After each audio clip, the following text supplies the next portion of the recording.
Chers amis, bonsoir et vous n'imaginez pas quelle est ma joie ce soir de vous accueillir sur Bimouda pour ce numéro magnifique, vous allez comprendre dans un instant.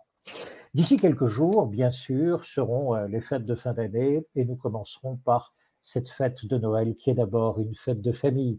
J'imagine et j'espère que vous serez entourés des vôtres à cette occasion. Noël, vous le savez aussi, c'est d'abord une fête païenne, bien avant. Et puis ensuite, c'est devenu une fête chrétienne. C'est-à-dire, c'est d'abord un repère, que vous soyez croyant ou pas, c'est d'abord un repère de notre civilisation. Et puis, pour les croyants, c'est aussi un marqueur de leur foi.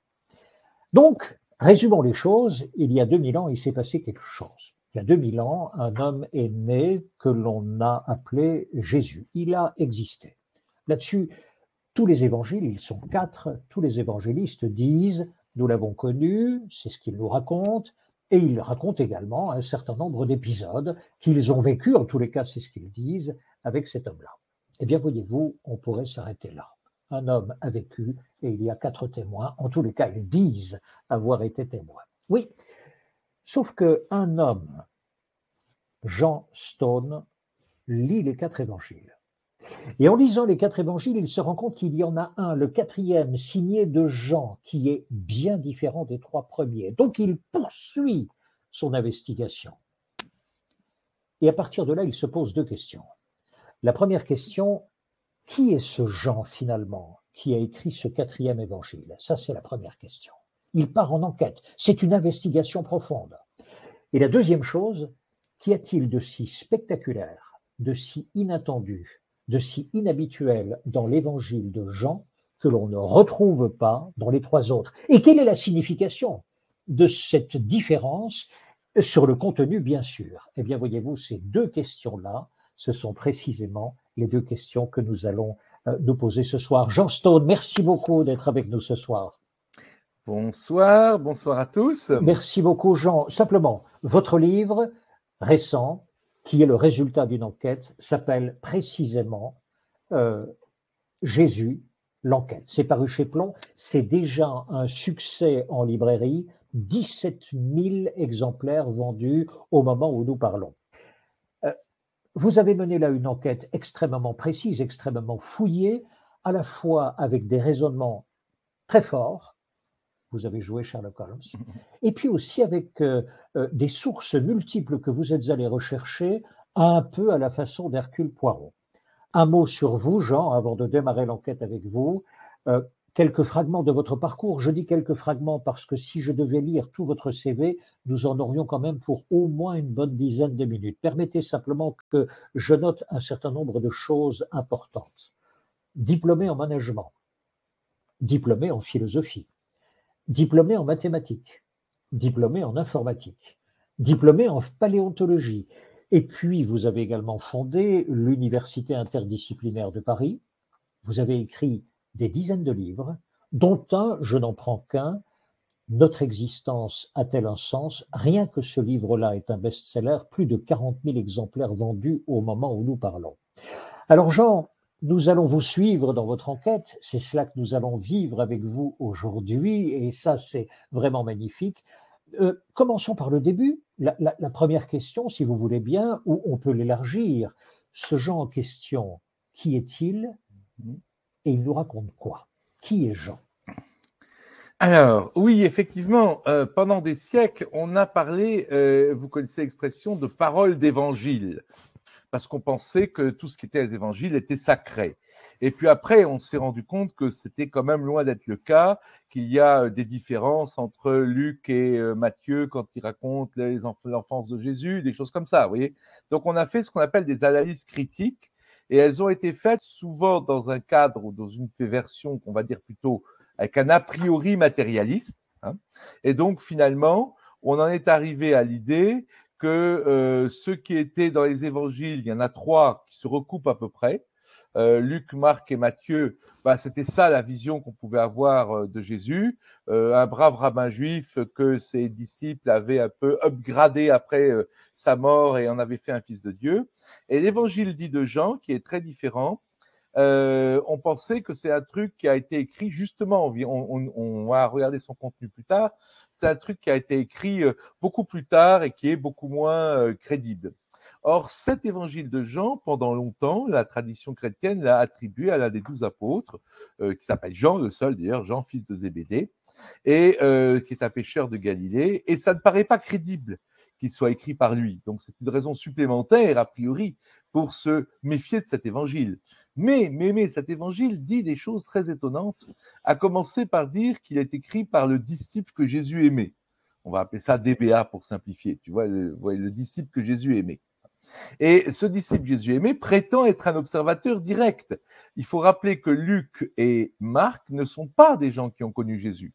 La tradition dit que Marc serait quelqu'un qui était secrétaire de Pierre à Rome, et il aurait entendu, Luc non plus serait proche de Paul, et Paul lui-même n'a pas connu Jésus, et Matthieu, il y a un Matthieu dans les disciples, mais quand vous lisez l'évangile de Matthieu, et il parle de Matthieu à la troisième personne. Donc, il y a rien de spécifique, vous voyez ce que je veux dire, par rapport aux autres évangiles. Donc, ce Jean, il dit, oui, moi, je suis témoin de ça et je suis en plus le disciple que Jésus aimait. C'est-à-dire, c'est pas rien. C'est une phrase qui, en hébreu, veut dire, en gros, le fils spirituel du maître. Et donc, on va maintenant passer un petit peu à des PowerPoint, parce que c'est des choses qui sont assez complexes, c'est une vraie enquête à l'Hercule Poirot, mais vous allez voir à la fin que ça concerne vraiment des choses extrêmement importantes sur nous-mêmes. C'est pour ça que je dis qu'effectivement, quand on regardera la deuxième partie, vous verrez à quel point ça concerne quand même des choses qui sont sur notre propre destinée et sur la nature du monde. Je vous promets des surprises là-dessus. Prenons donc la première partie de l'enquête. Qui voilà. est ce fameux Jean? Alors maintenant, ce fameux Jean, donc, on l'a dit pendant longtemps que c'était l'hypothèse donc classique, le fils de Zébédée. J'ai mis JFZ pour faire simple. Et il se présente, lui, comme étant le disciple que Jésus aimait. Disciple que Jésus aimait, DJA. Pendant des siècles, on a identifié les deux personnes sans trop réfléchir. Puis le modernisme est venu et a dit, mais pas du tout, en fait, c'est des disciples de disciples de disciples qui ont écrit cet évangile un siècle après ou 75 ans après le départ de Jésus. D'accord ? Et la troisième hypothèse, c'est que ce disciple, c'est bien le disciple, le fils spirituel de Jésus. Mais d'abord, il faut purifier un peu tout ça, purifier notre foi et regarder pourquoi ce n'est pas ce que dit la tradition chrétienne depuis des siècles, c'est-à-dire, même en venant des évangiles, on peut voir que Jean, fils de Zébédée, donc je vais appeler JFZ par la suite, et Jean, auteur du 4e évangile, le disciple que Jésus aimait, n'ont pas du tout le même parcours. Là, je vous ai fait un résumé, mais quand vous lisez en noir, vous avez ce qu'il y a dans les 3 évangiles des synoptiques qui se recoupent, les évangiles qui parlent surtout des 12, et puis il y a le 4e évangile en rouge. Vous voyez que Jean, fils de Zébédée, c'est en noir. Il rencontre Jésus au bord de la mer de Galilée. Jean, auteur du 4e évangile, le rencontre à Béthanie avec Jean-Baptiste. L'un assiste à la transfiguration du Christ, l'autre non. L'un assiste à une résurrection, l'autre non. L'un assiste à l'agonie à Gethsémani, l'autre non. Mais par contre, cet auteur du 4e évangile en rouge, il est présent au pied de la croix. L'autre, les synoptiques n'en parlent pas. Il parle de la résurrection de Lazare, les autres n'en parlent pas. Il court au tombeau avec Pierre le jour de la résurrection de Jésus, et il est proche du grand prêtre, alors que l'autre est un homme sans instruction. Il est même tellement proche du grand prêtre, on va y venir, qu'il fait rentrer Pierre dans la maison du grand prêtre. Vous voyez ? Et donc, il n'y a aucun lien spécial de Jésus avec Pierre par rapport à Pierre et Jacques. Il y a Pierre, Jacques et Jean qui sont 3 les principaux des 12. Et lui, par contre, il se présente comme le disciple que Jésus aimait, le disciple bien-aimé. Donc, vous voyez déjà que dès le premier parcours à travers les évangiles, c'est déjà, vous voyez, ça colle pas. On a bien des trucs différents là. Mais c'est que le début, vous voyez ? Oui, on est bien d'accord, on est tout à fait d'accord. Simplement, pendant que vous parlez, sachez que ça y est, il y a 2000 personnes qui sont là pour vous suivre aujourd'hui. Donc, il y a Sophie, Karine, alors je vais citer simplement l'un, bravo, merci au Québec d'être avec nous, Claire, Charlito, Claire encore, bref, vous êtes de partout. Merci beaucoup d'avoir rejoint Jean. Je vous rappelle que nous sommes sur une question fondamentale. Jean est en train d'examiner la question suivante.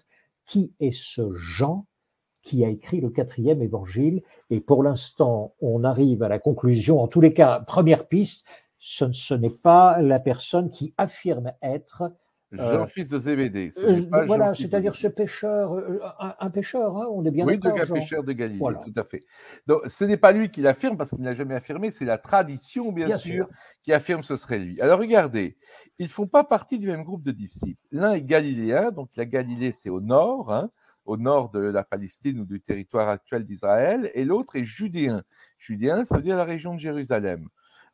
Regardez, dans le 4e évangile en rouge, donc l'évangile écrit par ce disciple que Jésus aimait, qui s'appelle Jean, prénom très commun à l'époque, Jésus monte 5 fois à Jérusalem. La majorité de l'évangile est à Jérusalem. Les 12, le fameux groupe des 12, les disciples essentiels de Jésus, ne sont cités que 2 fois. Et on ne donne même pas leur nom en entier, seulement le nom de la moitié. Pour lui, la fameuse scène, le dernier repas, a lieu la veille de Pâques.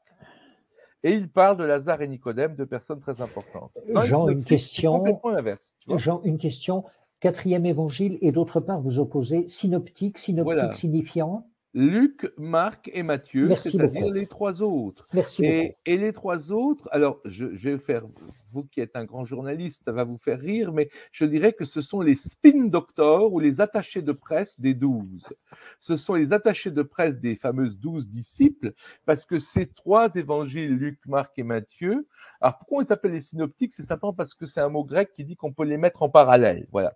Ils se recoupent complètement, alors que le 4e est complètement différent. Parfait. Il s'est centré sur les 12. Ça se passe essentiellement en Galilée.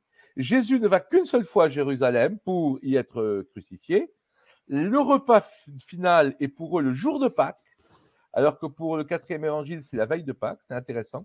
Et puis, il y a des personnes dont on ne parle pas. Donc ça, c'est là déjà la différence. Regardez, là, je vous ai mis des phrases du 4e évangile, c'est-à-dire celui de ce fameux Jean. Et vous avez des phrases qui sont complètement anormales pour quelqu'un qui serait un Galiléen. Jésus voulut se rendre en Galilée. Jésus partit de là pour se rendre en Galilée. Lorsqu'il arriva en Galilée, il était venu de Judée en Galilée. Lorsqu'il fut venu de Judée en Galilée, vous comprenez l'argument. L'argument, c'est qu'un Galiléen, il va à Jérusalem, il Bien monte à sûr, Jérusalem. bien Et sûr. là, toutes les phrases, sauf une, il y a la Pâque des Juifs était proche et Jésus monta à Jérusalem. Donc toutes les expressions de cet évangile montrent que c'est quelqu'un qui voit le truc depuis Jérusalem. C'est ça. Il voit ça depuis Jérusalem et pas depuis la Galilée. D'ailleurs, il emploie des mots comme Tibériade, qui est utilisé par les Judéens pour désigner en fait le lac de Tibériade que les autres n'emploient pas. Mais peu importe. Donc voilà, ils n'ont pas le même calendrier, je l'ai déjà dit. Ça, c'est intéressant. Pour les 12, les fameux 12 qui sont derrière les synoptiques, les 12 disciples de Jésus, hein, c'est le repas de Pâques. Ils le disent. Il n'y a aucun doute pour eux. Mais pour Jean, regardez, avant la fête de Pâques, Jésus, sachant que son heure était venue, blablabla, blablabla, etc. Et il décrit donc pour lui le repas comme étant la veille du jour de Pâques. Et il rajoute, c'est en rouge, je ne rentre pas en détail technique, mais le lendemain, Jésus est arrêté, donc dans la nuit. Et le lendemain, c'est la fête de Pâques pour les grands prêtres. C'est la fête de Pâques pour Caïphe. Caïphe, c'est le grand prêtre. Hein, c'est un peu le pape, on va dire, du judaïsme de l'époque. Caïphe et son beau-père qui s'appelle Anne. C'est comme aujourd'hui, il y avait 2 papes. Anne, c'est celui qui était H-A-N-E, c'est pas une femme.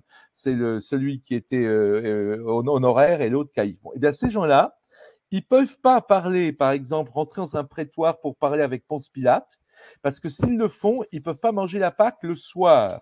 Donc c'est un petit détail, mais ça veut dire qu'en gros, pour Jésus et ses disciples, le jeudi soir, c'était la Pâque, et pour les grands prêtres et pour le disciple que Jésus aimait, la Pâque, c'est vendredi soir. Donc ils n'ont pas le même calendrier. C'est comme les orthodoxes, vous savez, aujourd'hui, et les catholiques qui ne fêtent pas Pâques le même jour. Voilà, là, il y a un décalage. Donc, ils n'ont pas le même calendrier. Donc, c'est un autre argument pour dire que c'est 2 groupes différents. Après, il y a ça. Tout le monde a vu ça, évidemment, les magnifiques fresques à Léonard de Vinci et les Bien autres sûr. sur le fameux souper. On dit qu'être très à table, ça porte malheur. Mais non. Parce que, regardez, il y avait au moins une personne de plus, sinon plusieurs. Pourquoi? Eh oui. Et regarde, là, Marc, Ça, c'est Marc, un des synoptiques encore. Pendant qu'ils étaient à table et qu'ils mangeaient, Jésus dit, je vous le dis en vérité, l'un de vous qui mange avec moi me livrera. Et là, ils s'attristent et ils disent, est-ce que c'est moi, c'est moi, c'est moi? Et il leur répond, c'est un des 12. S'il était à table qu'avec les 12, on pourrait lui répondre, ah ben merci de l'info, hein. Ben oui, tu viens de dire qu'un de nous va te trahir et tu dis qu'un de nous va te trahir. Non, ça veut dire s'il dit l'un de vous qui mange avec moi me livrera, et s'il répond c'est l'un des 12, c'est pour rétrécir la cible. Donc ça veut dire qu'il mange avec plus des 12. Il n'y a pas que les 12, d'accord? Et ça, c'est un point important aussi, parce on va développer l'idée que le disciple que Jésus aimait, c'est celui qui est assis à sa droite. Et la droite de Jésus, c'est la place d'honneur, c'est la place du maître de maison ou du fils du maître de maison. Donc Jésus, avec ses 12 disciples, se réunit chez un ami dans un lieu sûr à Jérusalem. C'est bien expliqué dans les évangiles d'ailleurs, parce qu'ils sont pourchassés, donc ils veulent un lieu sûr, ils vont dans cette fameuse maison de ce disciple que Jésus aimait, qui est assis à sa droite, et c'est pour ça qu'on précise dans l'évangile de Jean qu'il est assis à la droite de Jésus.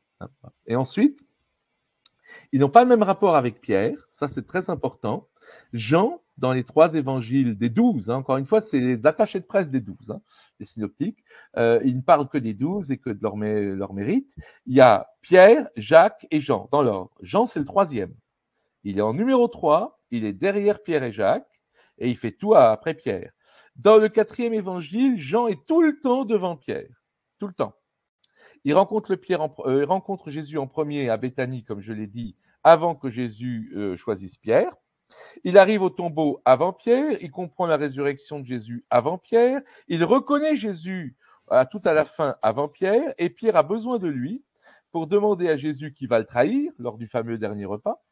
Pierre a besoin, pour rentrer chez le grand prêtre, il a besoin de l'aide du disciple que Jésus aimait. C'est un argument très important pour dire qu'il était connu du grand prêtre.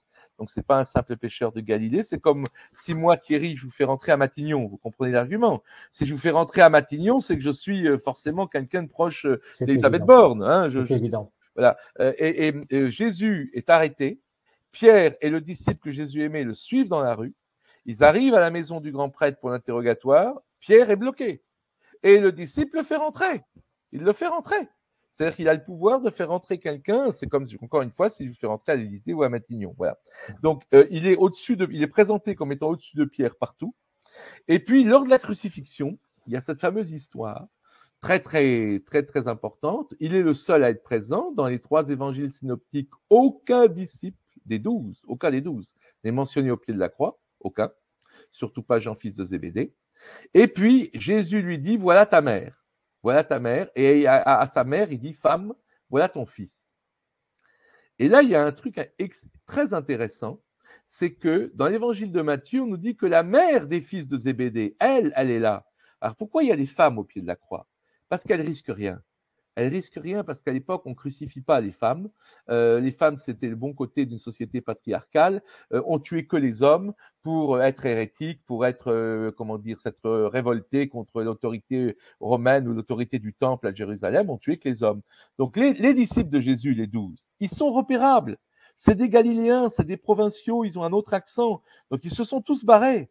Ils ne sont pas au pied de la croix. Mais au pied de la croix, il y a le disciple que Jésus aimait. Parce que lui, c'est un Judéen, c'est même peut-être le fils de quelqu'un qui a condamné Jésus. Donc, il est évidemment, il y a une couverture. Il est là, il assiste, c'est terrible pour lui assister à la mort de son maître et à sa torture, mais il est là sans problème. Il pourrait presque être là pour vérifier que Jésus est bien mis à mort au nom du temple. Parce que c'est un gars de Jérusalem et de la hiérarchie du temple. Et par contre, il y a la mère des fils Zébédée qui, elle, ne craint rien, comme Marie-Madeleine, etc. Ils sont tous au pied du truc. Et là, il lui dit, voici ta mère. Et imaginez qu'ils disent, voici ta mère à Jean, fils de Zébédée, devant sa mère. Il faut savoir que sa mère est déjà très possessive. Elle est très possessive. Elle a demandé la première place pour son fils, ses 2 fils, Jacques et Jean, au paradis. Alors déjà, ils se sont fait éjecter par Jésus. Enfin, Jésus les a sévèrement réprimés parce qu'ils n'ont pas compris ce que Jésus a dit. Les premiers seront les derniers, mais peu importe. Donc, cette mère très possessive, on ne va pas dire devant elle, voici ta mère. Bien sûr que non. Ton fils. Oui. Donc, ça ne peut pas être Jean, fils de Zébédée. Et je vais finir sur ce dernier point, donc ma première partie. Il y a donc 2 Jean. il y a Jean, fils de Zébédée, dont on parle en permanence dans les évangiles de Luc, Marc et Matthieu, et quasiment pas dans l'évangile du disciple que Jésus aimait, qui s'appelle Jean. Pourquoi? Parce qu'ils ne sont pas copains, ils se sont rencontrés que 3 fois. Ils se sont rencontrés à un moment où Jésus prêche à Capharnaüm et où ce fameux Jean est lui-même en Galilée. Il y est quand même allé en Galilée, même s'il habite Jérusalem de temps en temps. Lors du dernier repas qui a priori a lieu chez lui, et sur le lac de Tibériade, tout à la fin, lors de la dernière apparition de Jésus, après sa résurrection. Donc voilà donc la première partie, l'idée que, effectivement, cette idée que Jean, fils de Zébédée, qui est l'auteur soi-disant historique du 4e évangile, est le disciple que Jésus aimait. Quand on lit les évangiles eux-mêmes, quand on compare l'évangile de Jean et les 3 autres, en fait, ils n'ont rien à voir, ils se connaissent à peine et ils n'ont rien fait en commun. Voilà. Ouais. Donc en fait, c'est pas lui. Eh ben voilà. Déjà, ce n'est pas lui. Du tout. Voilà, c'est pas possible. On a déjà un certain nombre d'indices qui montrent que qui est Jean, ce n'est déjà pas un pêcheur de Galilée qui s'appellerait Jean, fils de Zébédée. Alors c'est qui? Alors, maintenant, on peut déjà définir certaines caractéristiques. Il habite Jérusalem, on dirait. Il habite Jérusalem. Il est connu du grand prêtre, ça c'est sûr. Voilà, il est dans les sphères du pouvoir. Et il peut faire rentrer quelqu'un, oui. Alors maintenant, quand on analyse plus en détail, toujours l'évangile de Jean, il rentre et il assiste au premier interrogatoire de Jésus par le grand prêtre honoraire. C'est un peu comme le pape Benoît XVI et le pape François, quoi. Il y a le grand prêtre honoraire et le grand prêtre en fonction. Et il assiste en détail, il dit ce qui se passe pendant cette interview. Et après, Jésus est interrogé par l'autre grand prêtre, celui qui est en fonction, et là, il dit rien. Donc déjà, on voit que c'est un gars qui raconte ce qu'il a vu, déjà. Et il a vu beaucoup de choses, parce que, par exemple, il est capable de te raconter, Thierry, ce que le Sanhédrin a dit à huis clos. Et il raconte que dans le Sanhédrin, il y a un type qui a défendu Jésus, mais que dans la première réunion, ils l'ont pas condamné, et dans la seconde réunion, ils l'ont condamné. Donc déjà, il a des infos, tu vois, c'est un peu comme le canard enchaîné pour l'Élysée, quoi. Il a des infos, tu vois, de première main, que des pêcheurs de Galilée n'auraient jamais. Donc c'est quelqu'un qui est proche du grand prêtre, qui est effectivement dans l'establishment du pays, qui sait ce qui se dit dans l'équivalent d'une réunion du Conseil des ministres à huis clos, tu vois. Il sait tout ça. Il décrit des choses très précises, comme par exemple les rencontres de Pilate avec les grands prêtres quand ils viennent demander la condamnation de Jésus. Il y a des jeux d'entrée-sortie parce que pour les grands prêtres, ils ne peuvent pas se souiller, comme je l'ai déjà raconté, en rentrant, parce que pour eux, c'est le jour de Pâques, etc., comme ils n'ont pas le même calendrier que les Galiléens. Donc, il y a tout ça. Donc, c'est quelqu'un, probablement, on ne peut pas être certain, mais il paraît logique que la scène ait eu lieu chez lui. C'est-à-dire que c'est pour ça qu'il est assis à droite de Jésus, place d'honneur. Hein.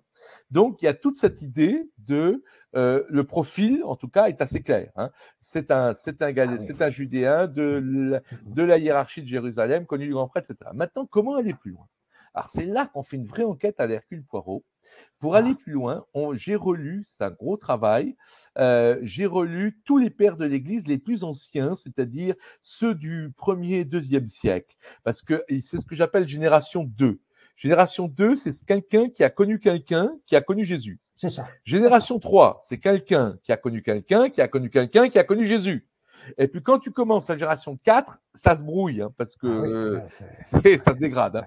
Donc j'ai regardé uniquement les générations 2 et 3. C'est-à-dire les gens qui ont connu quelqu'un, qui a connu quelqu'un, qui a connu Jésus. Et là, on va avoir, je vais te présenter toute une galerie de gens peu connus et qui sont assez incroyables.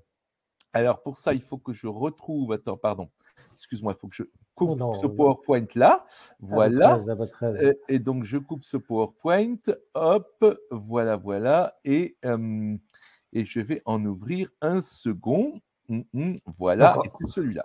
Voilà, encore une fois, ici, vous partez en enquête, Jean, sur les personnes de génération 2 ou 3, nous sommes d'accord. Hein? Tout à fait, c'est-à-dire qu'est-ce que ces gens-là ont dit de l'auteur de cet fameux évangile. Et alors, la grande nouvelle, c'est qu'il n'y en a aucun qui dit que c'est Jean, fils de Zébédée, déjà. Il n'y en a aucun. Bon. Déjà. C'est un indice en tous les cas. Voilà, il n'y en a aucun qui dit ça. Alors maintenant, donc, ces évidences externes. Alors, je vais vous présenter une galerie de gens passionnants qu'on a oubliés, bien qu'ils soient saints dans l'Église catholique. Celui-là, tout le monde l'a oublié ou presque, il s'appelle Saint Papias. Il est né en 69. C'est le plus ancien témoin de génération 2. C'est-à-dire quelqu'un qui a connu Jésus. Il n'a pas connu Jésus, mais il a connu au moins 2 personnes qui ont connu Jésus. Il est mort en 140, pour situer. Il est né en 69. Je rappelle que la crucifixion de Jésus est en 33. Donc, il parle de Jean, fils de Zébédée, au passé avec les autres apôtres. C'est intéressant. Il ne les a pas connus. Par contre, il parle d'un certain Aristion et d'un certain Jean l'Ancien au présent. Alors, en noir, j'ai mis les phrases d'origine parce que c'est assez alambiqué, mais je vais quand même vous le lire. Si quelque part venait quelqu'un qui avait été dans la compagnie des anciens, je m'informais des paroles des anciens, ce qu'on dit André ou Pierre ou Philippe ou Thomas ou Jacques ou Jean ou Matthieu. Et là, on retrouve bien sûr des apôtres. André, Pierre, Philippe, Thomas, Jacques, Jean, Matthieu, c'est tous des membres des 12. Ou quelques autres des disciples du Seigneur. Disciples du Seigneur veut dire les gens qui ont connu Jésus. Et ce que disent, notez bien le présent, Aristion et le presbyte Jean l'Ancien, disciples du Seigneur. Et là, il l'appelle Jean l'Ancien. Il ne dit pas les anciens, Aristion et Jean. Il lui donne un titre, Jean l'Ancien. C'est quand même. C'est pas un adjectif Non, parce que justement, sinon, il aurait dit ce que disent les anciens, Aristion et Jean. Voyez, parce qu'au-dessus, il parle « je m'informais des paroles des anciens ». Ça, c'est un adjectif. Oui. Et là, il dit ce que disent Aristion et Jean l'Ancien. Alors, c'est important parce qu'on va voir ça dans un instant. Mais ça, c'est l'étape 1. Donc, il dit que ce sont des disciples du Seigneur, comme les 12. Donc, ils ont connu Jésus. D'accord ? Oui. Il ne dit pas autre chose. Il ne dit pas qu'il a connu ce Jean l'Ancien. Lui, il ne le dit pas dans ce texte. Malheureusement, on a perdu les œuvres de Papias, sinon, mais on les connaît par saint Irénée, un petit peu, qui lui est génération 3. C'est-à-dire, dans son enfance, il a connu quelqu'un qui a connu l'auteur du 4e évangile, le disciple que Jésus aimait. Donc, il a connu quelqu'un qui a connu le disciple que Jésus aimait, qui, bien sûr, est un disciple de Jésus aux premières loges. Donc, l'auteur du 4e évangile. Donc, saint Irénée nous dit que Papias a connu l'auteur du 4e évangile, le disciple que Jésus aimait. Papias l'a connu. C'est dans Contre les hérésies 5.33.4, mais peu importe. Papias a été l'auditeur de Jean et le familier de Polycarpe. Par Polycarpe, c'est le type que saint Irénée a connu quand il était jeune. Et Polycarpe et Papias ont tous les deux connu le disciple que Jésus aimait, Jean. D'accord ? Ça, c'est saint Irénée qui nous le dit. Oui. Or, Papias vient de nous dire qu'il ne connaît pas Jean, fils de Zébédée, mais qu'il a connu un certain Jean l'Ancien. L'Ancien, voilà, exactement. Voilà. Et pour la petite info, il parle 74 fois du disciple que Jésus aimait, saint Irénée, dans son grand œuvre que j'ai relu, Contre les hérésies, et jamais il le dit que c'est un des 12, et jamais il dit que c'est un des fils de Zébédée. Il en parle quand même 74 fois, c'est beaucoup. Oui. Ensuite, il y a un truc très intéressant, Polycrate. Voilà encore des gens complètement inconnus. Polycrate, c'est 130, 196, donc c'est la même génération que saint Irénée. C'est la même génération que saint Irénée, il est même un peu, oui, mais il est la même année. Donc, Polycrate est l'évêque d'Éphèse, et c'est à Éphèse qu'est enterré Jean, le disciple que Jésus aimait. Et là, on est, Thierry, dans un moment dramatique, 800 ans avant le schisme, le grand schisme entre les orthodoxes et les catholiques. Il y a déjà un schisme. Pourquoi il y a un schisme ? Parce qu'il y a le pape Victor à Rome, qui est un type assez, on va dire, intégriste et qui veut le pouvoir, et il dit qu'il faut fêter Pâques le dimanche. Et les autres, il faut fêter la résurrection du Christ et la fête de Pâques un dimanche. Et là-bas, on le fête le vendredi, le jour de la mise en croix et de la mort de Jésus. Et donc, le pape n'est pas content et il dit, vous devez vous aligner sur la pratique de Rome.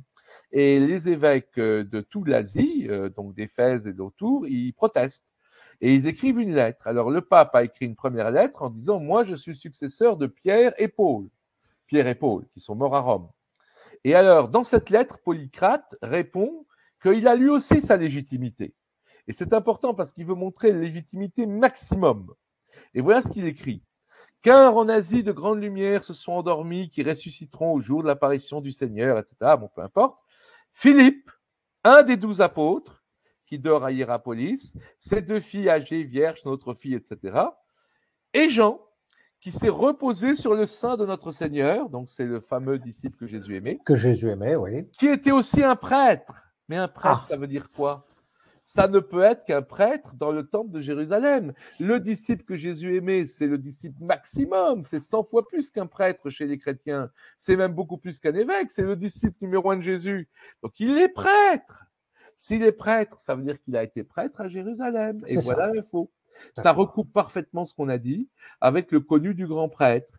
Il a porté la plaque sacerdotale. Il est à la fois témoin et enseignant. Il est enterré à Éphèse. Note bien, Thierry, que si c'était un des 12, il le dirait ici, parce qu'il commence par dire Philippe, c'est un des 12. Regardez, moi Oui, aussi, bien sûr, dans ce cas-là, il j'ai une aurait dit oui, oui, légitimité, oui. et j'en ai même 2 des 12 Oui, avec moi. oui, Vous oui, voyez. oui, oui. Mais l'autre, il ne dit pas que c'est un des 12, mais par contre, il dit il a reposé sur le sein du Seigneur, il C'est était ça. prêtre, il est machin, il est très important celui-là, et il est aussi à Éphèse. Donc, ça veut dire que ce n'est pas un des 12, mais on sait qu'il est prêtre. Parce que sinon, il aurait dit tout simplement 2 des 12. Voilà, exactement. Philippe et Jean. C'est mon argument. On a 2 des 12. Vous avez Pierre et Paul, mais moi, j'ai 2 des 12 chez Voilà. moi. Hein. Eh bien non, il dit, moi, j'ai un des 12, mais j'ai aussi le disciple que Jésus aimait, et il était prêtre. Ça veut dire prêtre à Jérusalem. Oui. Ensuite, vers 160-180, il y a un texte qu'on a maintenant en latin, mais qui a été écrit à l'origine en grec, le canon de Muratori, et qui est décrit comment les évangiles ont été faits. Et il y a cette phrase, le 4e évangile est celui de Jean, un des disciples. Il fut révélé à André, l'un des apôtres, que Jean devait tout rapporter en son nom propre avec le consentement de tous. Exactement comme Polycrate, il fait une différence entre l'un des apôtres, l'un des 12, André, le frère de Pierre, hein, André c'est le frère de Pierre, et Jean, un disciple. C'est ça. Exactement comme Polycrate fait une différence entre Philippe, un des 12, et Jean, le disciple. D'accord ? C'est peut-être Voilà. encore plus éclatant dans le deuxième exemple. Là. Voilà, l'un des apôtres, André, l'un des apôtres, voilà. que Jean, c'est vraiment deux catégories de personnes différentes. Voilà. Oui, et l'un des disciples et l'un des apôtres. Voilà. Donc ça, c'est très important. Et alors, là, c'est une découverte, même pour les spécialistes. Alors, ce n'est pas une découverte de moi, hein, Thierry, je n'ai fait que synthétiser, comme toujours, par un très gros travail, beaucoup de choses. Mais là, pour l'instant, je n'ai pas rencontré une seule personne, et j'ai parlé avec des exégèses depuis 1 mois et demi qu'est sorti mon livre, j'ai parlé avec des évêques, personne n'est au courant qu'il y a un prologue au prologue de l'évangile de Jean. Tout le monde connaît le prologue de l'évangile de Jean qui est magnifique, je le commenterai tout à l'heure quand on parlera de Jésus et de ce que ça implique, tout ça d'important pour comprendre Jésus. Mais il y a un petit texte qui a été rajouté vers les années 150-160 à Rome pour lutter contre un certain Marcion qui disait que l'évangile de Jean n'était pas sérieux, déjà à l'époque. Il voulait critiquer l'évangile de Jean parce que lui, c'était un type qui avait des idées très bizarres. Il pensait que Jésus n'avait jamais eu d'enfance, qu'il était apparu comme ça, pouf, à l'âge de 15 ans, enfin peu importe. Donc, pour contrer Marcion, les chrétiens romains ont publié les 4 évangiles avec à chaque fois un prologue. Alors ça, c'est l'évangile qui a été écrit par le secrétaire de Pierre, donc c'est sérieux. Ça. Et pour l'évangile de Jean, ils ont écrit « L'évangile de Jean a été révélé aux églises par Jean alors qu'il était encore vivant. » Et ça, c'est très important parce que beaucoup de gens modernistes disent pas du tout cet évangile a été écrit longtemps après la mort d'un témoin direct, pour autant qu'il soit lié à un éventuel témoin direct. Tout comme Papias de Hiérapolis, le fameux Papias, le proche disciple de Jean, donc on a une deuxième info. 1. L'évangile de Jean est fiable parce que Jean a diffusé son vivant. 2. Papias est bien le proche disciple de Jean, et il l'a écrit dans un de ses livres. Et en plus, il est dit ce truc incroyable, il a mis par écrit l'évangile que Jean lui dictait soigneusement. Donc Papias a été le scribe de Jean, d'après ce témoignage, quand il était jeune. Voilà. Donc évidemment, ça crée un lien très très fort entre Papias et Jean. Or, Papias n'a pas connu Jean, fils de Zébédée, mais il a connu Jean l'Ancien. C'est ça. Voilà, compris. Et alors maintenant, on termine. Toute une série d'indices convergents quand même. C'est ça. Fort, et alors on termine, tu vas voir, c'est fantastique. La signature de Jean l'Ancien lui-même. Le 2e et 3e épître de Jean. Alors, il faut rappeler qu'on a un corpus dijoanique, on a l'évangile de Jean, on a ce fameux texte mystérieux et mystique qui est l'Apocalypse. Hein, et puis il y a 3 épîtres. Le premier est un grand texte mystique qui complète l'évangile, mais il y a 2 épîtres qui sont des simples lettres. C'est des lettres comme on l'écrirait à un ami ou à une cousine, et ces lettres sont signées tout simplement « Moi, l'Ancien ». L'Ancien. Il ne dit pas qu'il s'appelle Jean, contrairement à l'Apocalypse où il dit qu'il s'appelle Jean, mais il signe « Moi, l'Ancien ». Or, c'est là que c'est important, parce que saint Irénée nous dit, et il s'y connaît puisqu'il est né en Asie mineure et qu'il a connu Polycarpe, l'équivalent de Papias. Les épîtres de Jean, l'Évangile, l'Apocalypse et les trois donc, ont été écrits par une seule personne, le disciple que Jésus aimait. Papias l'a connu, et Papias nous dit avoir connu un Jean l'Ancien. Et j'ai insisté sur le fait que l'Ancien était un titre, pas un adjectif. C'est ça. Et justement, Jean l'Ancien, il est si connu comme l'Ancien dans la région qu'il signe sa lettre, moi l'Ancien. Il n'a pas besoin de préciser, il dit je suis l'Ancien, les marques. On est d'accord. Voilà. On est d'accord. Donc voilà ici, maintenant. C'est pas un adjectif, c'est vraiment le titre. Donc on a maintenant la possibilité de conclure de tout ceci, ce qui est quand même très très intéressant sur tout ceci, c'est que si on conclut, ben voilà, Papias parle au passé de Jean, fils de Zébédée, et au présent d'un certain Jean l'Ancien. Saint Irénée affirme que Papias a été l'auditeur de Jean, mais pas n'importe quel Jean, l'auteur du 4e évangile, disciple que Jésus aimait. Et Polycrate nous dit que Philippe est un des 12, mais que le disciple de Jésus aimé, lui, n'en est pas. C'est un prêtre, c'est-à-dire un Cohen du temple de Jérusalem. Le canon de Muratori dit qu'André est un apôtre, donc un des 12, mais que Jean est un disciple. Le prologue du prologue de Jean dit que Papias a été un proche disciple de Jean, auteur du 4e évangile et même son scribe. Et les épîtres 2 et 3 de Jean sont signés, moi, l'Ancien. Et voilà, on a fait le tour. On a fait le tour, on sait maintenant où est ce Jean. C'est le type qui signe Jean l'Ancien, et dont parle Papias, et dont parle Saint Irénée aussi. Mais Saint Irénée l'appelle le disciple que Jésus l'aimait, et Papias l'appelle l'Ancien. Donc, à cause de ça, depuis 1800 ans, il y a un bug, parce qu'il l'appelle de façon différente. Donc, il fallait toute cette enquête pour montrer que c'est une seule et même personne qui a été le disciple favori de Jésus, et qui a donc écrit l'Évangile de première main. Et donc, il avait une maison à Jérusalem, il a reçu Jésus et les apôtres dans la dernière scène, il avait ses entrées dans quelques cercles de pouvoir, et il a été témoin d'un certain nombre de choses qu'il rapporte. On est d'accord. Et que les autres n'ont pas été témoins. Et que les autres ne rapportent pas, en tous les cas, personne d'autre. En principe, ce sont quand même des choses très importantes auxquelles il a assisté. Si les autres y avaient assisté, il l'aurait dit aussi, ou en tous les cas un petit peu. Et surtout, on voit bien qu'il déclare, bon, je ne suis pas entré dans les détails, dans mon livre, il y a beaucoup d'autres détails. Par exemple, Pilate parle avec les grands prêtres, d'accord? Et Pilate est un Romain, donc sa langue natale est le latin.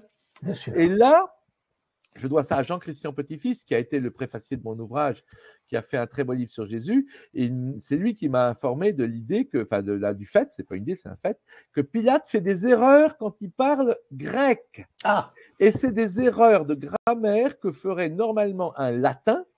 Moi, je ne suis pas latiniste, mais Christian Petit-Fils l'est. Et donc, il fait des erreurs de grec qui sont normales pour un latin. Ce n'est pas des erreurs de grec que pourrait faire un hébreu qui parlerait araméen et hébreu et qu'il aurait mal transcrit. Non, non.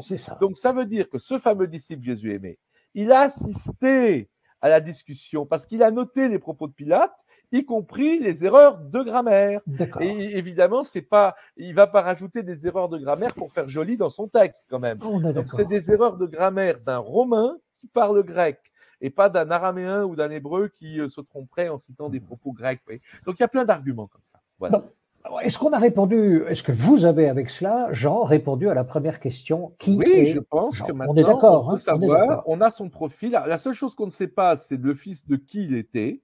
Il y a plusieurs pistes. Ça peut être le fils de ce fameux Nicodème, qui vient discuter en secret avec Jésus de la résurrection des morts, etc. Ça peut être le fils de Gamaliel l'Ancien, qui est intervenu en faveur des apôtres Pierre et Jean devant le Sanhédrin pour leur sauver la vie. On ne sait pas. Mais en tout cas, c'est le fils d'une grande famille juive. Il était lui-même prêtre. Et donc, on en parle sous le nom de Jean l'Ancien dans certains textes, comme le texte de Papias. Voilà. Alors maintenant, j'en suis à la deuxième grande question, qui est la vôtre, Jean. C'est dans votre livre, encore une fois, j'insiste, voilà le livre. La question est, qu'y a-t-il de si maintenant différent, profond, important, intéressant à lire, à comprendre et peut-être même à déduire dans l'évangile de Jean, que l'on ne retrouve donc pas dans les autres évangiles synoptiques? Tout à fait. Eh bien, pour répondre à cette question, en fait, j'ai pris simplement une demi-douzaine de phrases qui sont dans l'évangile de Jean et dans aucun autre. C'est ça qui est important. Et ces phrases sont tellement extraordinaires qu'il n'y a que 3 solutions. Soit Jésus ne les a pas dites et elles ont été inventées par des disciples a posteriori, et c'est la thèse moderniste, c'est la thèse aujourd'hui qui prévaut dans les universités. Soit Jésus l'a dit, mais il est fou, c'est possible aussi, Il faut prendre toutes les hypothèses, même si on est croyant. Jésus est fou, il a dit des trucs fous. Ou Jésus l'a dit et c'est vrai. Alors, même les athées considèrent Jésus comme un maître de sagesse et ils éliminent l'hypothèse 2, Jésus est fou. Hein, la plupart en tout cas. L'hypothèse 1 est éliminée par mon enquête.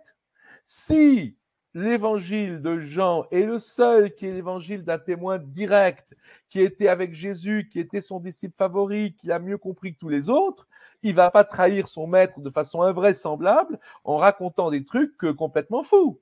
Donc ça veut dire que les propos de Jésus dans l'évangile de Jean, que je vais citer maintenant, sont authentiques, parce qu'ils sont cités par un témoin direct. Mais ils sont tellement incroyables, comme on va le voir, que c'est pour ça que l'exégèse moderne a mis l'évangile de Jean au rebutoir, là, sous le boisseau, parce qu'ils se sont dit, ça peut pas être vrai. Comme Jésus n'est pas fou, il n'a pas pu tenir ses propos, ça peut pas être vrai. Et c'est un a priori. C'est juste un a priori matérialiste qu'on va maintenant déconstruire. Allons-y. Et c'est là où on va maintenant, alors hop, voilà, faut que je sorte de ça. On va déconstruire. Donc maintenant, on plonge dans l'évangile de Jean pour aller voir les spécificités, les particularités de ces affirmations. Et surtout, pour aller voir ce que Jésus, et c'est ça le point clé, ce que Jésus dit de lui-même dans l'évangile de Jean. Voilà. Et donc, là, on va toucher vraiment le cœur du sujet.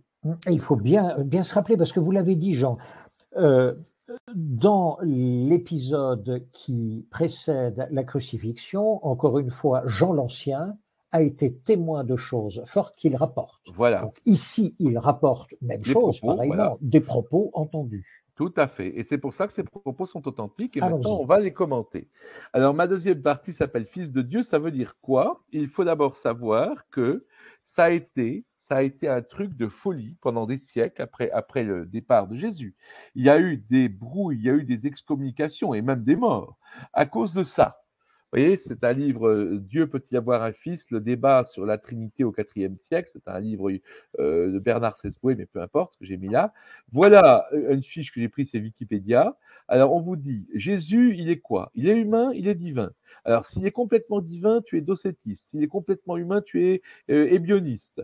Ensuite, ah oui, mais attends, il a les deux natures en même temps, humaine et divine. Ah oui, mais attention, est-ce qu'elles sont séparées? Ah non, il faut surtout pas qu'elles soient séparées. Ah oui, mais elles sont distinctes. Ah oui, alors elles sont à la fois non séparées mais distinctes. Enfin, vous voyez, c'est un bazar pas possible où les gens se disputent les uns les autres. Et ils ont mis 4 siècles pour arriver à dire que Jésus était à la fois de nature humaine et divine, que ces natures étaient absolument pas séparées mais totalement distinctes. Voilà. Et c'est ce qu'on appelle les chalcédoniens. Et aujourd'hui, les catholiques, les protestants, les orthodoxes, tous dérivent des chalcédoniens. Mais c'est pour imaginer les débats qu'il y a eu sur le sujet. Et ces débats, je prétends, alors ça c'est un scoop, je prétends qu'à la lumière de la physique du XXe siècle et du XXIe, on peut comprendre enfin ce qui a été tellement obscur pendant des siècles au point qu'on s'est bastonné pour tous ces trucs-là. Voilà comment on peut comprendre ça. C'est ça. Donc, c'est-à-dire, dans toutes les affirmations que vous avez vues sur le slide précédent, c'est le ou exclusif. Ou c'est l'un ou c'est l'autre. Il peut pas être oui, c'est ça. Donc, c'est les deux séparés, mais non séparés, mais distincts. On ne peut pas concevoir qu'il y ait dans la même personne des caractéristiques aussi distinctes que ça. Alors, elles sont divines et humaines en même temps, mais elles sont pas séparées et distinctes. Tout ça parce qu'ils n'arrivent pas à comprendre. Ils n'arrivent pas à comprendre. Ils n'arrivent pas à comprendre ces propos de Jésus, qui sont dans l'évangile de Jean pour les 3 premiers et dans Matthieu pour un autre. Prenons déjà l'évangile de Jean. Celui qui m'a vu a vu le Père. Ah ouais, très bien. Moi et le Père, nous sommes un. Ah, ça c'est énorme. C'est vraiment égal, hein, oui, égal. Mais il y a la 3e phrase. Le Père est plus grand que moi. Ah, égal mais plus grand. Et oui, égal mais plus grand. Et ça, c'est un vrai problème qui a divisé l'Église pendant des siècles. Parce que comment on peut comprendre qu'on est à la fois égal, comme vous l'avez très bien dit Thierry, qu'on est à la fois égal et plus grand. Et d'ailleurs, Matthieu, là c'est un propos, c'est la seule fois où je prends un propos qui n'est pas chez Jean ou presque. Pour ce qui est du jour et de l'heure de la fin des temps, personne ne le sait. Ni les anges des cieux, ni le Fils, c'est-à-dire ni moi, Jésus, mais le Père, seul. Donc, il y a 2 affirmations très fortes d'identité. Qui m'a vu, a vu le Père, moi et le Père, nous sommes un. Et 2 affirmations qui montrent que le Père est plus grand. Seul le Père est plus grand que moi, et seul le Père le sait. Voilà. Les pièces du dossier, Thierry, de notre enquête à Hercule Poirot, elles sont là.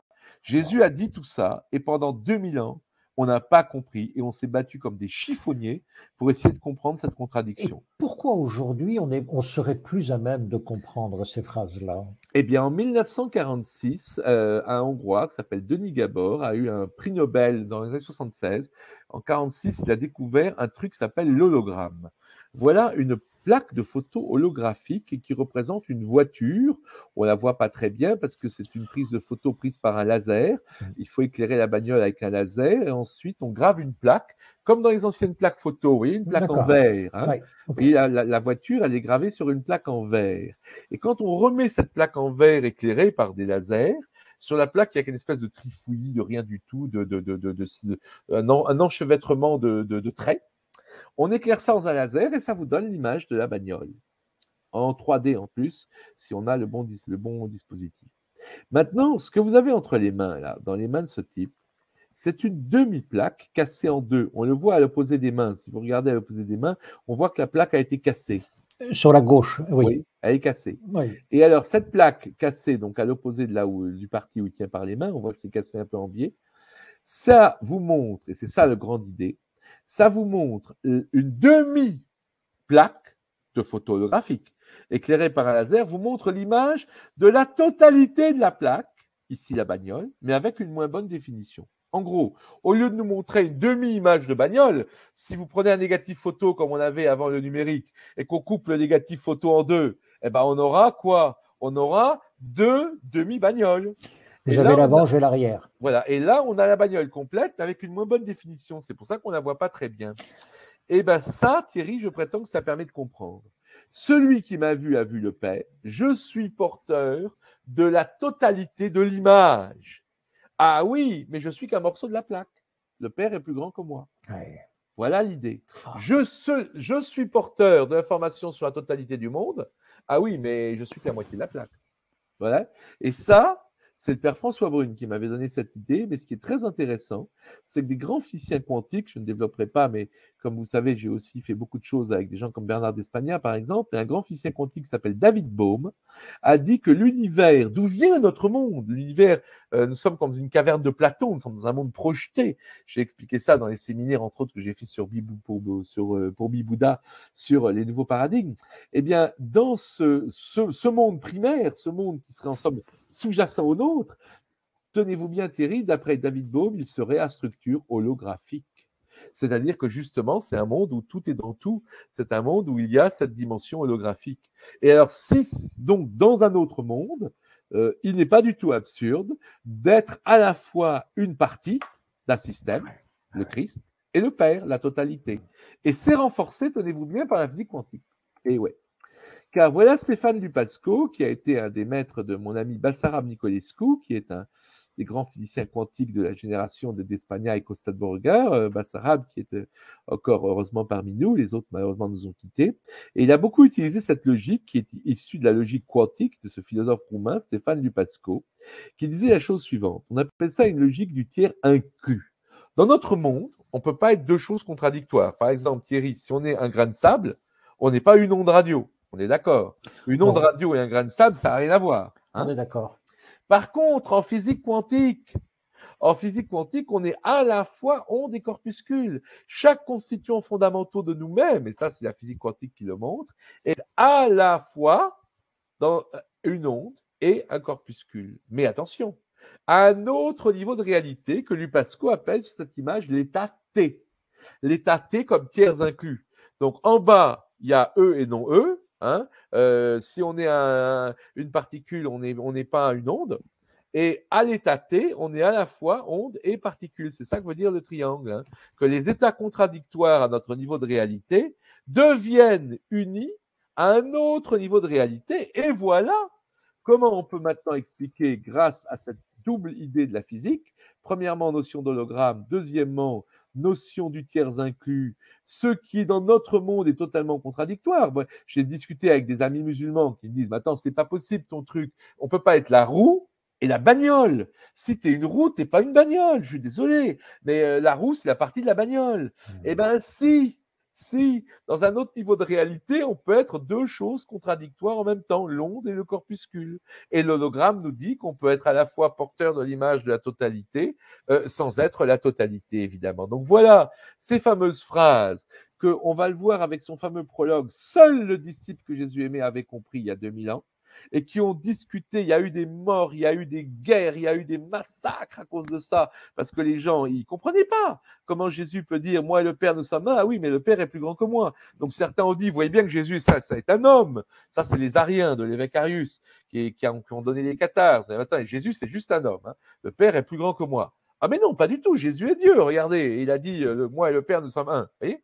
Et donc ça c'est le grand drame du christianisme pendant 2000 ans. Et aujourd'hui, avec l'hologramme, avec la physique quantique, on peut comprendre ça. Il y a un prêtre catholique qui a été le recteur de l'Université catholique de Lyon, qui est maintenant à la retraite à Lille, mais qui est le père Thierry Magnin, qui a compris ça. Il a fait sa thèse de théologie. C'est pas pour rien qu'il est un disciple de Nicolescu. D'ailleurs, Nicolescu a préfacé ce livre Entre science et religion. C'est sa thèse de théologie où il explique que justement, la physique quantique et la logique du tiers inclus permet de comprendre ce mystère incroyable. Je suis à la fois la partie et le tout. Je suis à la fois un homme et Dieu. Voilà. Et ça, déjà, ça me paraît quelque chose de fondamental. Donc, je vais arrêter le partage un instant pour qu'on en discute. Alors, merci beaucoup. Alors déjà, franchement, merci beaucoup. Je tente de résumer toute la progression de votre enquête. Premier point, qui est Jean? Vous dites non, ce n'est pas ce Galiléen pécheur, pas du tout, ça ne colle pas, et vous avez deux séries d'indices. La première série d'indices que vous allez reprendre d'ailleurs dans la comparaison entre les trois premiers évangiles, les synoptiques, et l'évangile de Jean. Et là, on voit bien que Jean ne peut pas venir de Galilée, qu'il ne peut pas être un pécheur, que c'est une personne qui a accès à des sphères de pouvoir, qu'il a assisté à des choses qui se déroulaient à huis clos et il les retranscrit dans son évangile. On comprend aussi que cet homme habitait Jérusalem. En tous les cas, son ancrage était là-bas, rien qu'à la lecture et à la comparaison de lecture entre les évangiles synoptiques d'un côté, les trois, et de l'autre côté, celui de Jean. Vous apportez là toute une série de premiers indices. Et puis, il y a une série de deuxième série d'indices, c'est lorsque vous allez reprendre ce que vous dites des témoins de deuxième ou troisième génération. Et là, il apparaît très clairement à travers les différents textes que vous allez reprendre qu'il s'agit bien de Jean l'Ancien et non pas de Jean, fils de Zébédée, le pécheur de Galilée. Donc ça, c'est premier point. Qui est Jean? Jean est encore une fois Jean l'Ancien, l'Ancien étant un titre. Deuxième point, que dit-il? Et là, vous reprenez des phrases, mais qui sont effectivement superbes, mais superbes à tel point, tellement puissantes, que l'esprit humain a du mal à les croire, ou en tous les cas même à les comprendre. Qu'un fils soit l'égal d'un père, père étant Dieu, c'est difficilement compréhensible. Nous sommes deux, mais nous sommes un. Nous sommes à la moitié et en même temps égaux, pardon. Et en plus, dans la troisième phrase, il est dit non, mais il est plus grand que moi. Il dit quoi là? Et vous avez raison, les trois hypothèses sont effectivement possibles. Ou bien le type est fou.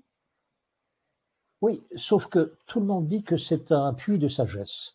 Toutes les religions le disent. Donc, difficile de maintenir une telle affirmation. Soit il ne l'a jamais dit, soit il l'a bien dit. Et finalement, dites-vous, par élimination successive, seule la troisième option est envisageable. Le tout maintenant, c'est de comprendre encore. Voilà.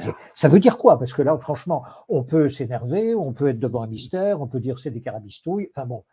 Et vous dites, mais attendez, se sont écoulés quand même pas mal de temps et, mon Dieu, l'esprit humain est ce qu'il est, nous avons fait un certain nombre de découvertes qui, elles, sont avérées.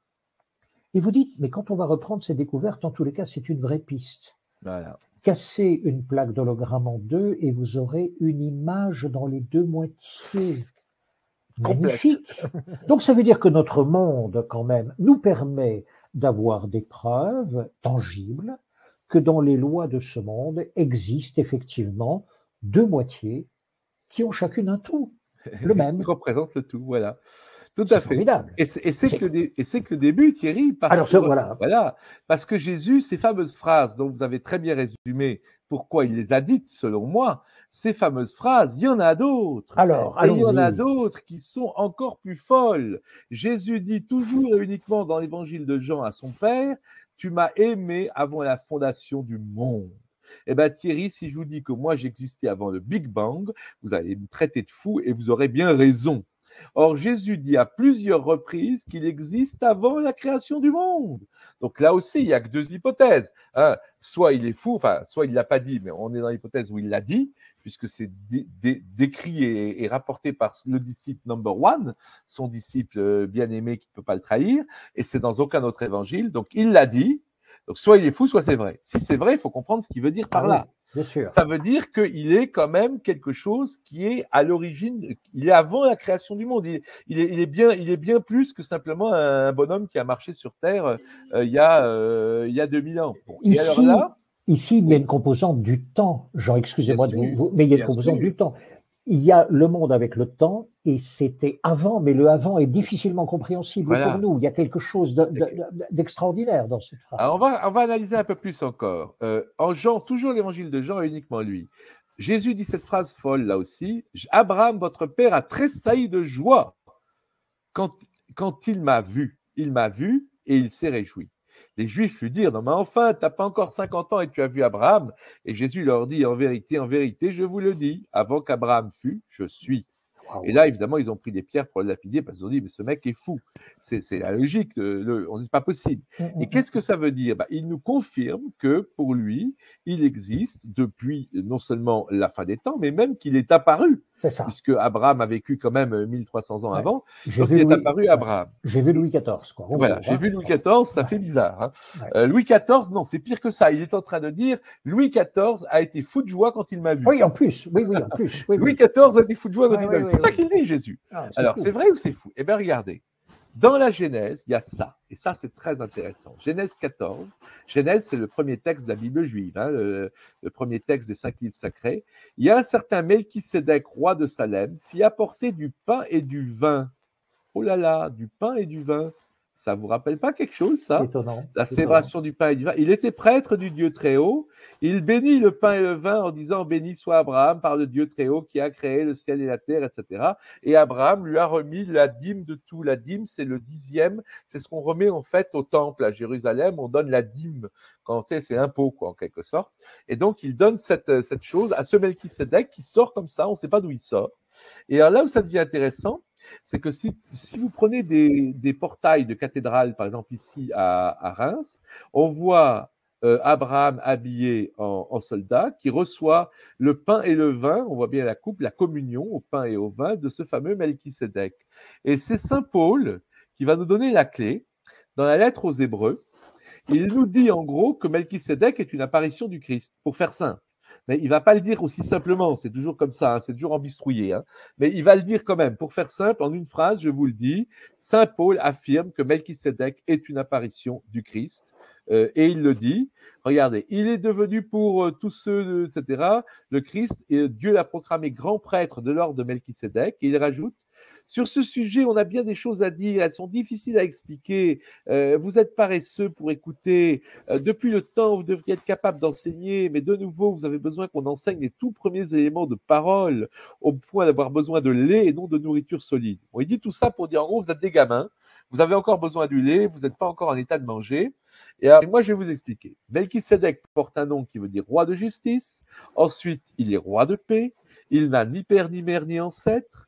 Il n'a pas de commencement d'existence, alors que les autres personnages dans la Bible, ils en ont, ni de fin de vie. Cela le fait ressembler au Fils de Dieu. Il demeure prêtre pour toujours. Regardez comme il est grand, celui à qui Abraham, le patriarche, a donné la dîme de son meilleur butin. Ressembler au Fils de Dieu. Voilà. Donc, il nous dit, en gros, ce gars-là, c'était l'apparition de Jésus donc à Abraham. Et c'est maintenant le temps de voir lui-même le disciple que Jésus aimait, qui a écrit ce truc incroyable, qu'il a mis 50 ans, je pense, à mettre au point, qui est le prologue de l'évangile de Jean. Pour moi, le texte mystique le plus profond, surtout quand je cite les 5 premières phrases, mais aussi court, il en fait 12. Au commencement était le Verbe, et le Verbe était avec Dieu, et le Verbe était Dieu. Tout est là. Le principe holographique, la tiers inclus, la physique quantique, c'est fantastique. Le commencement était le Verbe et le Verbe était avec Dieu et le Verbe était Dieu. Il était avec Dieu et il était Dieu. Pouf, tout est là. Il était au commencement avec Dieu. Toutes choses ont été faites par lui. Toutes choses ont été faites par lui. Et rien de ce qui a été fait n'a été fait sans lui. Donc, voyez bien que là, il affirme que le Christ est à l'origine du monde. En lui était la vie, et la vie était la lumière des hommes. Ça aussi, c'est magnifique.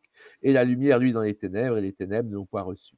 Donc ça, à ce stade-là, ça devient encore, ça, il y a un éclaircissement de plus qu'il nous faut, et qui va être donné par le point suivant. Alors là, je le dis pour les jeunes, hein, j'ai dit que Jésus a le code source de la matrice. Le Fils donne la vie à qui il veut. C'est encore Jésus qui le dit. Alors là aussi, c'est pareil, mais attendez, il a le pouvoir de vie et de mort, ce type, mais c'est pas possible, il est fou. Eh bien, Jésus, pour moi, c'est le gars qui a le code source de la matrice. Pourquoi ? Vous savez, dans le film Matrix, quand il y a l'élu qui s'appelle The One, Neo, hein, alors Matrix, on pourrait faire une conférence entière dessus, c'est un mélange, c'est très syncrétique, mais Jésus est à la fois, Neo est à la fois Jésus, mais il est à la fois le Messie juif, il est à la fois un bouddhiste, il est à la fois un hindouiste, enfin tout est mélangé, mais peu importe. À la fin, Neo, l'élu de l'humanité, quand il est ressuscité, rappelez-vous qu'il meurt et qu'il ressuscite dans le film, tout à la fin du film, il meurt et il ressuscite. Et quand il ressuscite, les méchants, là, les archontes, c'est le nom qu'on emploie dans le gnosticisme pour parler des anges du Dieu mauvais, eh ben, il suffit qu'il tende la main et il arrête les balles. C'est fini.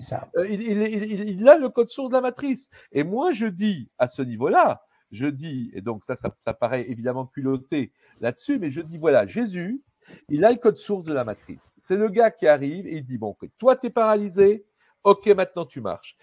Toi, t'es aveugle, allez, maintenant tu vois. Et pour Lazare et la fille de Jaïr, toi, t'es mort, ok, maintenant t'es vivant. C'est exactement ça. Si tu as le code source d'un programme informatique, ben, tu as un jeu vidéo. Voilà. Ce n'est qu'une analogie, hein, mais on comprend bien ce que ça veut dire. Tu comprends l'idée. Oui. Si tu as le programme du jeu vidéo, tu peux faire le truc. Eh bien, Jésus, parce que l'évangile de Jean nous le dit, par lui, tout a été fait, et rien de ce qui est fait n'a été fait sans lui. Donc, il a le code source. Mais attends, il va nous dire aussi que nous aussi, on peut l'avoir. Ça, c'est fantastique, je terminerai par ça. Mais ça ne s'arrête pas là. Je reviens à mon partage pour aller à l'étape suivante quand même, qui est très intéressante, parce que là, on va aller au-delà du christianisme.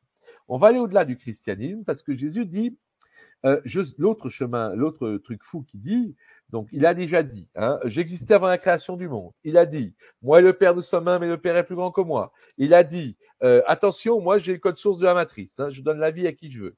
Et il a dit, maintenant, je suis le chemin, la vérité et la vie.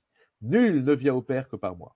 Alors, certains de mes amis chrétiens un peu fondamentalistes disent « Ah bah tu vois bien, il faut que tout le monde soit chrétien. Si tu n'es pas chrétien, tu n'iras jamais au paradis. » C'est pas ça qu'il dit. Ah, c'est pas du tout ça qu'il dit. Il dit en fait, je suis le tunnel sous la Manche. Si vous voulez aller de Paris à Londres, vous ne pouvez pas y aller à pied parce qu'il y a de l'eau. Eh bien, moi, je suis le tunnel, je suis le truc qui permet de passer de ce monde au monde divin. Et il n'y en a pas d'autre. Moi je dis souvent, Jésus c'est le seul sorti de la caverne de Platon. Hein. Vous voyez la caverne de Platon où les hommes sont prisonniers et ils prennent pour une projection sur un mur ce qui est la vraie réalité. Bon, et ben la sortie de la caverne, c'est Jésus. Il dit, je suis le chemin, la vérité, la vie. Nul ne va au ciel que par moi. Et c'est vrai pour les bouddhistes, pour les athées, pour les juifs, pour les Indiens d'Amérique du Nord ou du Sud. Vous voyez, ça c'est l'interprétation que j'en fais, mais je vais vous le prouver. Et comment je vais vous le prouver ? Eh bien, je vais vous le prouver avec quelque chose de pas très connu, qui est Osiris. Osiris est un dieu égyptien. Les Égyptiens ont beaucoup de dieux, comme vous le savez, mais derrière tous les deux dieux égyptiens, il y a un dieu unique, qui s'appelle Atum-Ra, le dieu unique égyptien, qui a créé toutes les choses. Et Atum-Ra va faire un miracle, et ouais, il va envoyer le germe venu d'en haut pour féconder Nout sous un figuier qui joue un rôle dans l'évangile aussi, et Osiris va être engendré miraculeusement par une vierge Nout grâce à l'esprit envoyé par Atum-Ra. Ça vous rappelle quelque chose quand même, la naissance virginale de Jésus avec le Saint-Esprit. Bon, mais ça ne s'arrête pas là. Alors là, la différence avec Jésus, c'est que son frère est jaloux et le tue, mais peu importe. Et ça, c'est différent de Jésus, bien sûr. Sa sœur Isis va rassembler les morceaux, son frère l'a coupé en morceaux, et Atum-Ra fait un miracle pour ressusciter Osiris le 3e jour après sa mort. Le 3e. Et ouais. Et Osiris juge désormais chaque homme après la mort. En fait, il juge pas, il assiste au passage de ce monde dans l'autre. Il est le tunnel sous la Manche. Mmh. Et là, j'ai remis la phrase de Jésus, je suis le chemin, la vérité, la vie, il ne va au ciel qu'au Père que par moi. Regarde maintenant. Regardez ça. Ça, c'est le livre des morts égyptiens. En haut, vous avez le défunt en blanc, qui est la Anubis, le passeur entre les deux mondes à tête de chacal, là, tête de renard, qui lui montre on a une balance, et dans la balance, on pèse le bien et le mal de sa vie. On pèse son âme, en fait. Et à côté, en bas, le dieu avec une grande coiffe blanche, là, et qui tient un spectre dans la main, c'est Osiris. Osiris assiste à la pesée de l'âme de chaque personne morte après la mort. Il assiste à cette pesée de l'âme. Et ça, c'est un texte des papyrus égyptiens qui a été découvert seulement au XIXe siècle et qui était complètement inconnu. Et maintenant, regardez, le portail central de Notre-Dame de Paris, qui évidemment ne connaissait aucun des mystères égyptiens, Jésus en majesté avec les deux mains là-haut, et en bas, qu'est-ce qu'on voit en bas, tout en bas? Je l'ai mis en gros plan. Voilà. La balance à deux plateaux qui pèsent l'âme, et vous avez, comme vous le voyez ici, les morts qui sortent des tombeaux. Là, il faut les regarder en bas. Vous avez les morts qui sortent des tombeaux, et au centre, leur âme qui est pesée ici, et vous avez Jésus en majesté qui assiste à cette pesée de l'âme, exactement comme chez le livre des morts égyptiens. Mais attention Thierry, je dis un truc en plus parce que c'est incroyable, c'est ça. Un petit livre s'appelle Le Retour du Phénix, et j'ai une documentation, j'ai eu la chance pour des raisons familiales par mon père d'avoir des livres que personne n'a, des livres que seules 500 personnes ont lus. Et ce petit livre, écrit par une dame très érudite, Marthe de Chambrin-Rospoli, met en parallèle des phrases, des textes des pyramides qui étaient inconnus de l'an moins 300 à l'an plus 1800, et des phrases de l'Évangile. Ceci est mon fils bien-aimé, dit Atumra, en qui je suis satisfait. Et on entend la voix lors du baptême de Jésus, de Dieu, qui dit « Celui-ci est mon fils bien-aimé qui a toute ma faveur » en Matthieu 3,17. Qui m'a vu a vu le Père, car je suis dans le Père et le Père est en moi. Ça, c'est Jean, on l'a déjà cité. Hein, moi et le Père et moi, nous sommes un. Tu es en moi et je suis en toi et tes attributs sont mes attributs. C'est Osiris qui parle de son père, Atumra, dans le papyrus de Nu. Tu les as pris dans tes bras comme un bouvier ses veaux. Tu es celui qui les empêche de tomber de tes bras. Texte des pyramides. Là aussi, c'est un texte d'il y a 3500 ans. L'évangile, mes brebis écoutent ma voix, je les connais, elles me suivent, nul ne les arrachera de mes mains. Et Jésus parle de son Père, c'est mon Père qui me glorifie, celui dont vous dites, il est notre Dieu.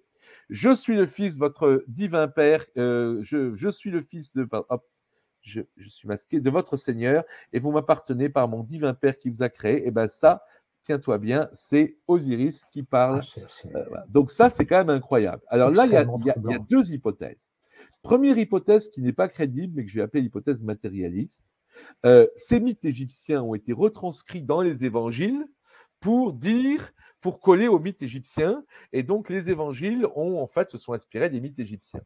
Cette hypothèse est impossible pour deux raisons. La première, c'est que ça fait plusieurs centaines d'années, à peu près 300 ans, qu'on a perdu toute connaissance de l'Égypte et toute possibilité de lire un texte égyptien. On a perdu ça à partir déjà d'Alexandre le Grand, quand les pharaons, tout ça, sont déposés. Donc on ne parle plus égyptien. Deuxièmement, il faut savoir que pour les Juifs, l'Égypte, c'est un peu comme pour les nazis, pour les Juifs d'aujourd'hui. C'est quand même les gens qui les ont réduits en esclavage, c'est les gens qui les ont massacrés, c'est les gens, c'est pour eux, la libération et la sortie de l'Égypte, pour eux, c'est le grand truc que l'on fait. C'est impensable de mettre des symboles et des textes égyptiens dans quelque chose qui soit juif ou judéo-chrétien, parce que pour eux, c'est le mal absolu. Voilà. Donc, c'est un double argument. Et alors là, ça m'a mis, ce texte extraordinaire, ça m'a mis sur une piste. Je me suis dit, si j'ai raison, Jésus dont nous parlons, c'est un truc universel. C'est un truc qui a été vu par d'autres civilisations, par les hindous, par d'autres. Alors, je n'ai pas le temps de tout montrer, mais je vais montrer deux trucs. Chez les Aztèques, par exemple, c'est très intéressant. On va regarder ça chez les Aztèques. Alors, attends, est-ce que j'ai parlé des Aztèques? Voilà. La création du monde sont les Aztèques. Les dieux se rassemblèrent au sommet de la pyramide du soleil de Teotihuacan pour assister à la sortie du premier soleil. Celui-ci s'éleva, mais à mi-course, il s'effondra dans la mer et disparut. Un deuxième soleil, puis un troisième soleil créé par les dieux devait connaître le même sort. Alors les dieux décidèrent qu'il fallait que l'un d'entre eux se sacrifie. Et c'est le fils du vieux Dieu qui eut le courage de se sacrifier, alors que les autres dieux resplendissants et orgueilleux se défilèrent. Donc tu vois qu'ici, il est dit que le fils du vieux Dieu, terme qui désigne un Dieu unique au-delà des autres dieux, doit se sacrifier pour que le monde existe, pour que le soleil existe. Et là, tu vois une bribe de l'idée de ce qu'a été Jésus sur Terre il y a 2000 ans chez les Aztèques. À mon avis, ils l'ont mal compris. Et c'est pas à mon avis. C'est là où tu vois comment un archétype universel peut être mal compris. Ils ont sacrifié tous les matins un homme au sommet de la pyramide du soleil. Et on a les crânes. Parce qu'ils ont dit, ah ben attends, si on arrête de sacrifier quelqu'un, le soleil va pas se lever. Donc, tu vois comment quand tu prends au sens littéral un texte religieux, ça peut être complètement dramatique. Mais tu retrouves l'idée. Tu retrouves cette idée, et tu retrouves donc cette idée-là.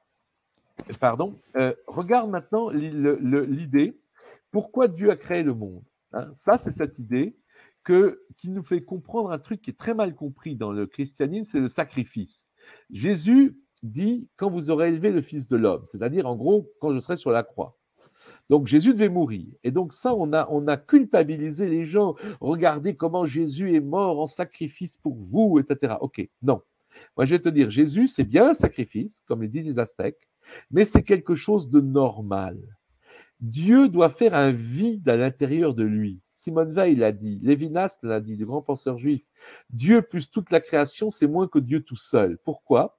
Parce que Dieu doit faire un sacrifice, un vide. Ça, c'est la point le plus compliqué, mais je vais essayer de bien l'expliquer.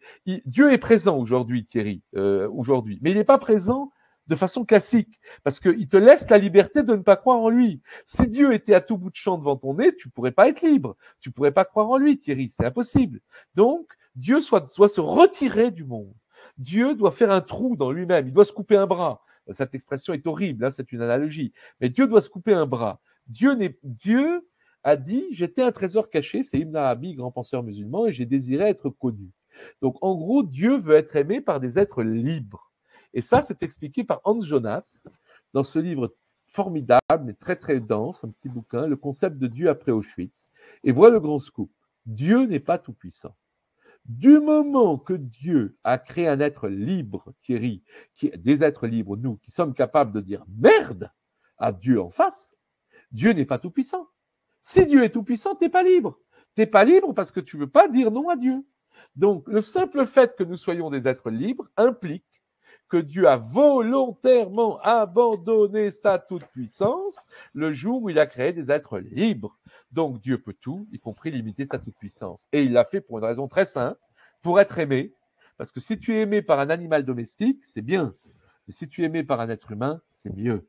Parce que l'être humain, il est libre de te dire merde et de partir. Donc voilà pourquoi Dieu a fait un sacrifice. Et ce sacrifice, il est représenté par qui? Eh bien, il est représenté par le Christ. Et voilà pourquoi le Christ savait qu'il allait mourir en croix. Il le savait depuis le début, parce qu'il n'a fait qu'interpréter dans la chair et sur terre un truc qui est une constante fondamentale de l'univers qui existe avant le Big Bang. Par lui, tout a été fait. Il représente la partie de Dieu que Dieu a dû sacrifier, couper un bras, pour que le monde physique soit, pour que le monde existe, pour que la liberté existe. Et il est le pont entre ce monde et l'autre monde. Il est la garantie qu'il y a bien une vie après la mort et que nous pouvons bien réintégrer la divinité, que nous pouvons bien revenir dans l'autre monde. Voilà une tentative d'explication de ces fameuses paroles extraordinaires que Jésus a dites dans l'évangile de Jean uniquement.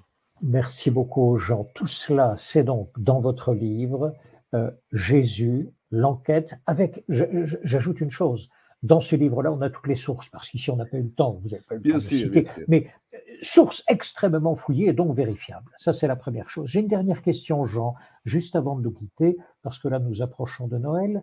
Noël, on dit, mais il est né à Bethléem, Jésus. J'aimerais vous poser la question. Eh bien, je ne crois pas. Je ne crois pas parce qu'il faut aussi avoir une purification de notre foi, comme je disais.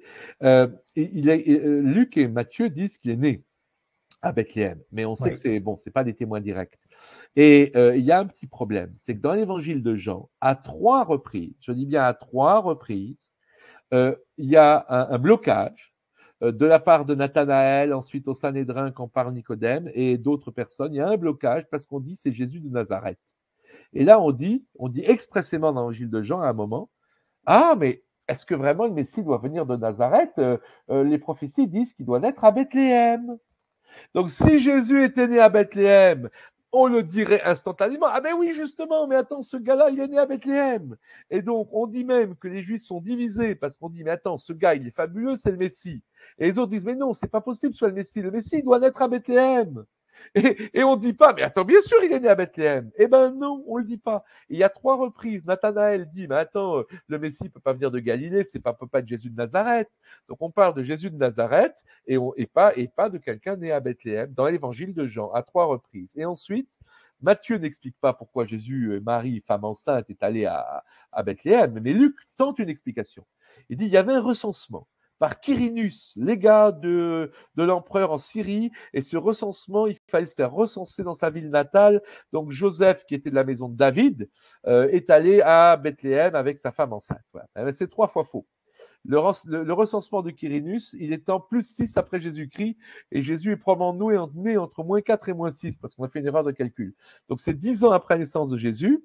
Ça ne concerne que les Judéens, et pas les Galiléens, parce qu'on ne recense que dans les provinces romaines, et que Hérode a été un roi vassal de Rome, mais son fils est nul, donc le fils, on le vire, et on dit maintenant, la Judée, c'est l'Empire romain, donc on va recenser tout le monde pour payer des impôts.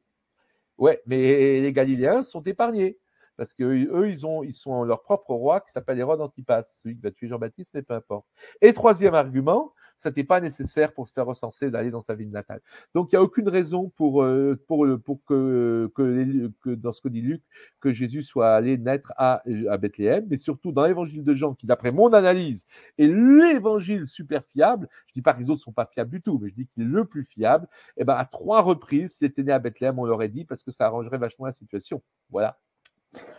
Jean Stone, merci beaucoup pour ce moment passé avec vous qui est vraiment passionnant, mais vraiment passionnant comme l'enquête que vous avez menée et qui aboutit finalement, en tous les cas chacun en jugera maintenant, c'est dans sa conscience, c'est également dans sa connaissance, parce que à travers votre livre, on peut vous porter à la connaissance de chacun l'ensemble de votre raisonnement, l'ensemble de l'enquête fouillée que vous avez réalisée, que chacun puisse se faire une idée. Mais néanmoins, toute votre enquête aboutit à quelque chose d'assez magnifique. C'est une bonne nouvelle. Que l'on soit croyant ou pas, vous aboutissez à des choses à la fois très simples, transcendantes, et qui permettent de passer, je dirais, d'une compréhension à l'autre, d'une compréhension humaine à une compréhension divine.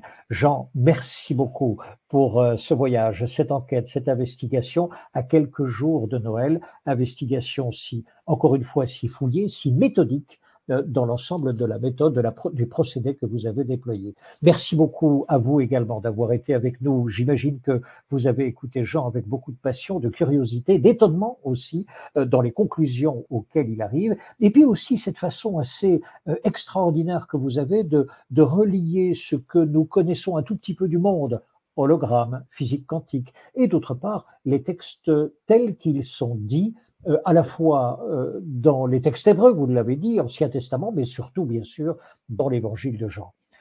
Jean Stone, merci beaucoup. Je n'ai plus qu'une chose à vous dire, c'est écoutez, excellente fête de fin d'année, comme à vous tous d'ailleurs qui vous nous avez suivis. Très très belle fête à chacune et chacun d'entre vous, et merci beaucoup d'être fidèle à Bibouda. Merci à vous.